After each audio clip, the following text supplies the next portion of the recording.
Hi, welcome to AP7AM.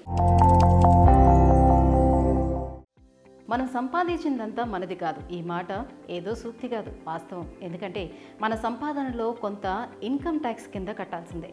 Finland, Japan, Denmark వంటి దేశాల్లో అయితే మన సంపాదనలో గరిష్టంగా 60% దాకా ఐటీ కింద వెళ్ళిపోతుంది. మన దేశంలోనూ 42% దాకా సమర్పించుకోవాల్సిందే. కానీ ఒక్క రూపాయి కూడా ఐటీ వసూలు చేయని కొన్ని దేశాలైతే ఉన్నాయి. అయ్యేంటో తెలుసా? కేమన్ ఐలాండ్స్ దేశంలో మనం సంపాదించుకునేది అంతా మనకే. అక్కడ ఇన్కమ్ ట్యాక్స్ మాత్రమే కాదు, property tax, capital gains tax వంటివి కూడా ఉండవు. ఇక నెక్స్ట్, బహమాన్ కంట్రీస్లో కూడా ఐటీ లేదు.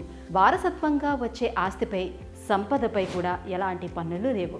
ఇక బహ్రెయిన్లో ఇన్కమ్ ట్యాక్స్ లేదు, కానీ ఇతర పన్నులను స్వల్పంగా వసూలు చేస్తారట.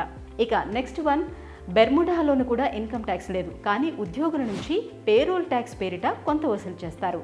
బ్రూనైల్లో వ్యక్తిగత ఆదాయ పన్ను లేదు, అంతేకాదు అక్కడ సేల్స్ ట్యాక్స్, వ్యాట్ వంటివి కూడా లేకపోవడం విశేషం. ఇక కువైట్, ఓమన్ దేశాల్లో కూడా వ్యక్తిగత ఆదాయ పన్ను లేదు, కంపెనీలు, సంస్థలు మాత్రం ట్యాక్స్ కట్టాల్సిందే. ఇక ఖతార్, సౌదీ అరేబియా, UAE తదితర దేశాల్లోని పర్సనల్ ఇన్కమ్ ట్యాక్స్ వసూలు చేయరు, కానీ మిగతా పన్నులు కూడా నామమాత్రంగానే ఉంటాయట. సో ఈ వీడియో కనుక మీకు నచ్చినట్లయితే లైక్ చేయండి, షేర్ చేయండి, ఛానల్ని సబ్స్క్రైబ్ చేసుకోండి.